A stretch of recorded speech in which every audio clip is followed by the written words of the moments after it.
എന്റെ ചില്ലറ വെട്ടിക്കൊണ്ട് പോകുമോ? എന്തായാലും കണ്ടറിയാം.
പള്ളിക്കൂടത്തിൽ ഒരു ദേവദാരു പൂത്തതിന്റെ കഥയിലേക്ക് പോയാലോ?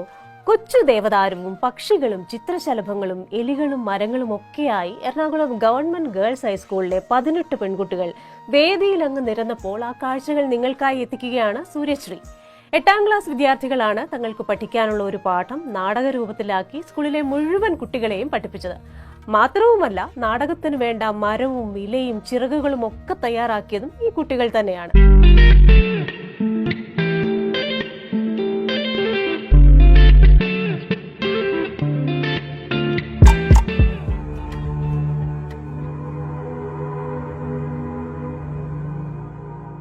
വേദിയിലതാ നമ്മുടെ കൊച്ചു ദേവദാരു. ആ കുട്ടി ദേവദാരുവിന്റെ ചങ്ങാതികൾ ചുറ്റുമുള്ള പൂമ്പാറ്റകളും പക്ഷികളും മുയലുകളും എലികളും ഒക്കെയാണ്. പക്ഷികളുടെയും പൂമ്പാറ്റകളുടെയും വർണ്ണാഭമായ എൻട്രി കുട്ടികൾ കയ്യടിയോടെ ഉഷാറാക്കി.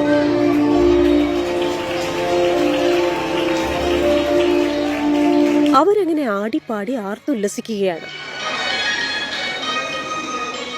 പെട്ടെന്ന് അന്തരീക്ഷം മാറി. ഭീതിജനകമായ ഒരു ശബ്ദം. കാഴ്ചക്കാരായ കുട്ടികൾ പേടിച്ചരണ്ടു. ചിലർ തൊണ്ടയിൽ നിന്നുയർന്ന നിലവിളി അടക്കാൻ പാടുപെട്ടു. വില്ലനായ വവ്വാലിന്റെ ചിറകടി. ഇനി വില്ലന്റെ എൻട്രിയാണ്.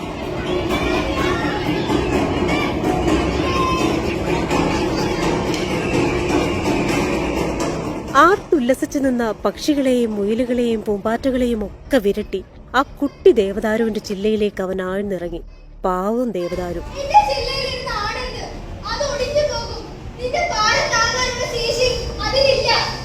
പുതുവത്സരത്തിനു മുമ്പ് കുട്ടി ദേവദാരുവിനെ വെട്ടിക്കൊണ്ടുപോകുമെന്ന ഭീഷണി മുഴക്കി അവൻ പോയി. തളർന്ന അവശ നിലയിലായി നമ്മുടെ കൊച്ചു ദേവദാരു. പിച്ചളപ്പിടിയുള്ള കത്തിയാൽ തന്റെ കൊച്ചു കൈത്തണ്ടിലെ വിരൽമുട്ടുകൾ അരിയാൻ കാത്തിരിക്കുന്ന മരം വെട്ടുകാരൻ. പക്ഷേ ഒടുവിലൊന്നും സംഭവിച്ചില്ല. തല ഉയർത്തിപ്പിടിച്ച് ദേവദാരുവും കൂട്ടുകാരും പുതുവത്സരം ആഘോഷിച്ചു.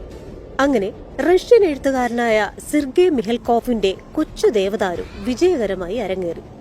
ഇനി ഈ നാടകം സാധ്യമാക്കിയ വിഷ്ണുരാജ് സാറും അഭിനയിച്ച കൊച്ചുമിടുക്കിയും പറയുന്നത് കൂടി കേട്ടാലോ? നല്ല സന്തോഷം തോന്നി, നല്ല എക്സൈറ്റഡ് ആയിരുന്നു.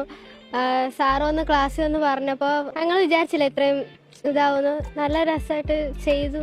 ദേവദാരു എന്നുള്ള കഥ നമ്മൾ ഒരു അധ്യാപകൻ ക്ലാസ്സിൽ ചെന്നിട്ട് ലെക്ചർ ചെയ്ത് കഴിഞ്ഞാൽ അതും അധ്യയനത്തിന്റെ രീതിയാണ്. പക്ഷേ ഇതൊരു വിഷ്വൽ കാണുവാണല്ലോ, നാടകമായിട്ട് അവതരിപ്പിക്കുന്നത് അവരുടെ ജീവിതകാലത്തിൽ അവർ മറന്നു പോകില്ല.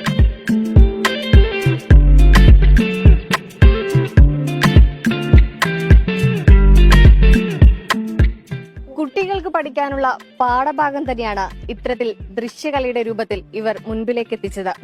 വളരെ ഊർജ്ജസ്വലമായി അവതരിപ്പിച്ച നാടകവുമായി ഇനിയും അവർ മുന്നോട്ടു പോകുമെന്നാണ് പറയുന്നത്. അതീഷിനൊപ്പം സൂര്യശ്രീ, 24 കൊച്ചി.